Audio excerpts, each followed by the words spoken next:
Welcome back, everyone.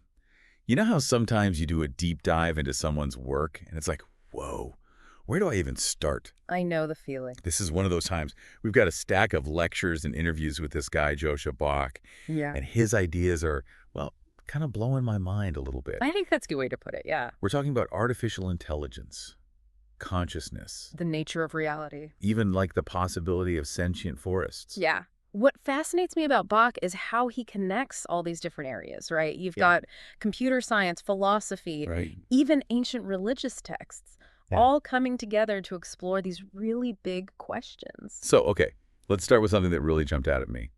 Electric Weltgeists. Okay. It sounds like something out of a movie.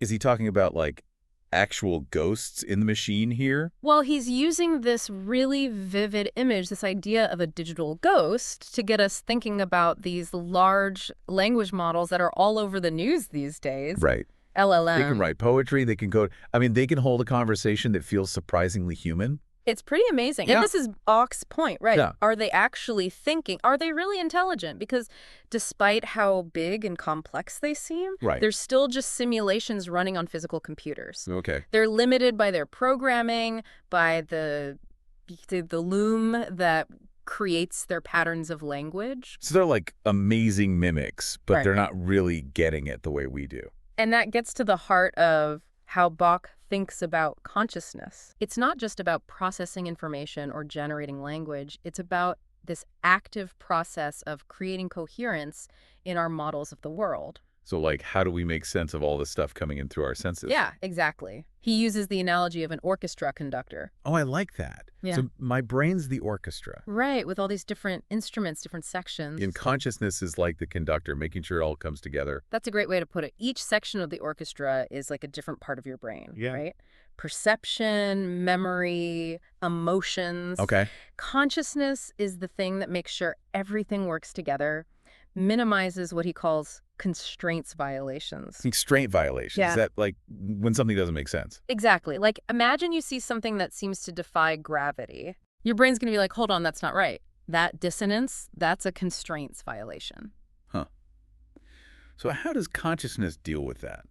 Well, it helps us either update our model of reality, like, okay, maybe there's some new physics at play here, Right. or dismiss the conflicting information. It was just a magic trick. So our brains are constantly trying to make sense of things, and consciousness is like, The quality control manager, I was going to say, like, the referee making sure everything follows the rules. I like that. And Bach argues this is essential for any intelligence system. Whether it's a brain or like a super advanced AI. Exactly.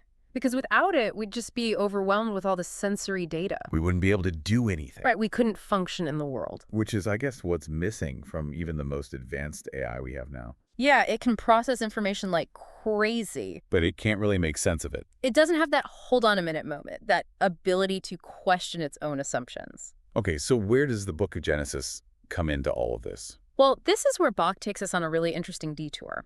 He sees Genesis not as a literal creation story, Okay. but as this symbolic representation of how our minds build a model of the world, almost like a 6-step theory of mind. Wait, hold on.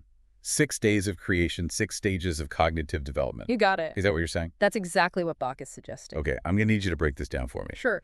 Because I'm not seeing the connection between, like, separating light from darkness and how our brains work. So Bach argues that infants, when they're first born, they experience the world in this kind of two-dimensional way. They're focused on the ground plane as they learn to crawl.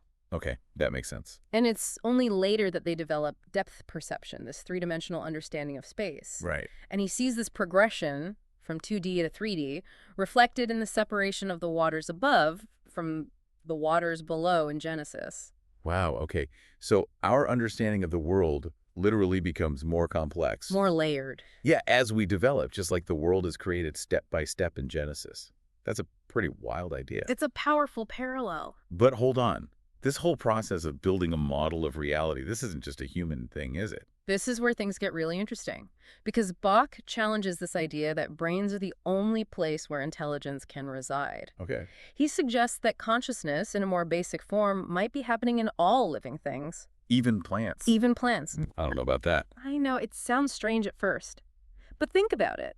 Plants are incredibly responsive to their environment. They communicate, Right. they adapt, they even seem to learn in their own way. Have you ever heard of trees sending chemical signals through their roots to warn each other about pests? Yeah, I've heard about that. It's like they have their own internet or something. Right. And Bach takes that idea and runs with it. Okay. He imagines forests over thousands of years developing this kind of biological internet where trees and fungi are exchanging information. So like a network of intelligence woven into the entire forest. Exactly. And this is where it starts to connect back to AI. Okay, because we were talking about trees, now we're back to computers. It's all connected. Bach calls his perspective cyber animism. Cyber animism, okay. And he's basically saying that the essence of life, the thing that drives evolution, Yeah. it's not matter itself, but the information, the self-replicating software, that animates it. So it's not about the physical stuff, but the code underneath. Exactly. And that code can take many forms. It could be the DNA in our cells, the neural networks in our brains, or even potentially the patterns of communication in a forest. It's like we're all running different programs, but there's this underlying similarity in the code itself. And if that's true, then it raises some really wild possibilities. Like, What? what if a gas giant, with its complex weather patterns and electromagnetic fields, Yeah. could become infected, so to speak, with the right kind of self-replicating software? Could it become a living, thinking entity? Whoa, okay. That's a lot to process. But we are just getting started. So we've gone from AI to sentient forests to, like, living gas giants. It's a wild ride. And you're telling me there's a connection to the book of Genesis and all of this. Bach's perspective really makes you rethink what you thought you knew about intelligence, you know? It definitely challenges a lot of assumptions. Where it can exist, what it could look like. So if this, like, software of life is the key, Yeah. what does that mean for how we're trying to create AI? Are we even on the right track? That's a big question. And Bach's actually pretty skeptical the way most AI research is done today. What do you mean? Well, he calls it the outside-in approach. Okay, I've never heard that before. Outside in. It's this idea that we can create intelligence by, like, building it from the top down, designing these complex algorithms, feeding huge data sets into neural networks. So kind of like we're trying to impose intelligence from above. Exactly. And while it's led to some impressive stuff, Bach argues it misses something really fundamental about how intelligence actually emerges. Yeah. He calls it the inside-out approach. Inside out. Okay, so how's that different? Think about how a single cell, which has a pretty simple set of rules in its DNA, can give rise to an entire organism with all its complexity. Or how a single ant, not that smart on its own, can be part of this amazingly sophisticated colony. Right. Like the whole is greater than the sum of its parts. Exactly. It's about creating the conditions for intelligence to kind of self-organize, to emerge naturally from the ground up. So instead of designing intelligent machines, we should be designing systems where intelligence can just kind of arise on its own, like set the stage and then get out of the way. That's the gist of it. And Bach points out, we're all impressed by these giant language models with billions of parameters. Yeah, it's kind of hard not to be. But compared to the human brain, which has trillions of connections, Still early days. it's tiny. We're talking orders of magnitude difference in complexity. So our brains are more complex, but does that automatically mean more intelligent? It's not just about complexity, it's about the type of complexity. Okay. Bach actually thinks that the limitations of our brains, the constraints on our thinking, might be crucial to how we experience the world. Interesting. So our limitations are actually a good thing. In a way, yeah. He uses the analogy of a loom again. The loom, right? It's the limitations of the loom, the fixed structure, the finite number of threads that make it possible to create patterns at all. Without them, you'd just have chaos. So you're saying our brains are like these biological looms, weaving together our thoughts and experiences. Exactly. Our brains are incredibly efficient, using a relatively small number of concepts, mental models, to make sense of this massive, messy world. Which is probably why we love metaphors and analogies so much. Right, we're always trying to leverage what we already know to understand new things. And it's not just about efficiency. Bach argues that this limitation, this reliance on a limited set of mental models, is actually what gives rise to our sense of self. Our sense of self, you mean like our identity, our consciousness? Exactly. He's saying that our sense of self comes from identifying with certain patterns, certain ways of understanding the world. Oh. We get attached to these patterns, these beliefs and desires, and they become part of who we think we are. So we build our sense of self around these mental models, these stories we tell ourselves about who we are and how things work. And the more we identify with those patterns, the more rigid our sense of self becomes. Which I guess isn't always a good thing. Right. Bach actually says this rigidity can be a source of suffering. Because we get stuck in one way of seeing things. Exactly. And we resist anything that challenges that view. He suggests that true freedom comes from realizing that our sense of self is just a construct. A construct, like it's not real. It's more like it's a useful fiction. Okay. It's not who we really are, fundamentally. So you're saying we're not actually the people we think we are? That's a bit unsettling, isn't it? It's more that our sense of self is a process. It's not this fixed thing. Okay. We're always changing, evolving, creating new patterns, letting go of old ones. So what? We should just, not take ourselves too seriously. It's more about holding on to that sense of self lightly. Okay. Not getting too attached to any one story we're telling ourselves. I can see that. But if our sense of self is just a construct, what does that mean for our relationships with other people? That's a great question. And it leads us to another key part of Bach's thinking, interconnectedness. Wait, hold on. Interconnectedness, like in a cosmic consciousness kind of way? Yeah. Because I'm not sure I'm ready to go full hippie here. No, it's not quite that. Bach's idea is more grounded than that. He's saying that real connection comes from recognizing the shared humanity in others, that shared experience of being conscious, of feeling things, of trying to figure out this crazy world, just like we are. So even though our individual mental models, our individual software might be different, there's this common thread of consciousness that connects us all. Exactly.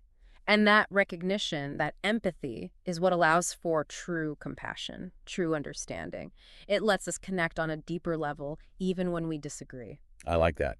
So if we zoom out even further past individual humans, past even our species, Bach seems to be suggesting this interconnectedness, this web of software of life, might extend to, reality itself. You're picking up what he's putting down. Is that what he means by this planetary agent idea? You got it. He's exploring this idea that just as individual cells can form a larger organism, maybe ecosystems, or even the planet as a whole, could be seen as this kind of superorganism. With different species playing different roles, like organs in a body. That's the idea. I'll be honest, this is blowing my mind a little bit. That's a big concept. So this interconnected web of life, this planetary agent, it would be driven by those same principles of self-organization, of information processing as a single cell, or even a complex AI. Exactly. And this is where things get really interesting.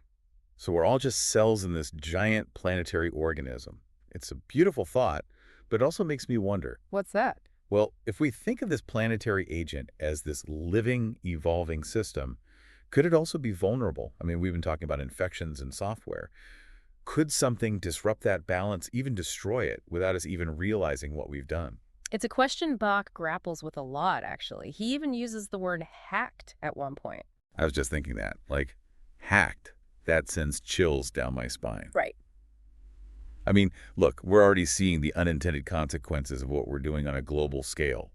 Climate change, right? Biodiversity loss. And it's like we're playing with fire, but the fire is the entire biosphere. Yeah, and as our technology gets more powerful, we have even more responsibility to understand how what we're doing impacts this incredibly complex system we're a part of. It's like for most of human history, we've been tinkering in the garage, right? Yeah. But now we're building things that could rewrite the operating system of life itself, and that is kind of terrifying. It's a huge responsibility, and it's why Bach stresses how important it is that we understand ourselves better, our own consciousness, our own limitations, where we fit into this bigger picture. If we want to create truly intelligent machines, or even just make sure our own species survives, we have to move past this individualistic worldview. We're all in this together, right? Part of something so much bigger than ourselves. Exactly. So it's not just about building smarter AI, it's about us becoming more conscious too, like upgrading our own software, I guess you could say. Exactly. He suggests we need to develop a deeper understanding of our interconnectedness with every living thing on Earth, that our actions have consequences that go way beyond what we might immediately see. Which brings us back to your earlier point about empathy. It's not just about being nice, it's about really getting that we're all part of this same incredibly complex, interconnected system. It's the foundation for a different way of being in the world. So where do we go from here? Bach gives us so much to think about, But it's not like he hands us a roadmap for how to actually put all of this into practice. No, there's no easy answers, no five-step plan. But I think the most important thing he leaves us with is this question: what kind of ancestors do we want to be? Whoa, that is a powerful question. Do we want to be remembered as the generation that wrecked the planet, or the one that woke up and found a way to thrive in harmony with the natural world? I know which one I'd rather be. Me too. And that choice, that responsibility, it's on all of us. It's a question we should be asking ourselves every single day. Well said. That is a deep dive if I've ever heard one. I know I'm going to be chewing on this for a long time. And to everyone listening, thanks for joining us on this journey. Keep those brain gears turning, and we'll see you next time as we delve into more mind-expanding ideas.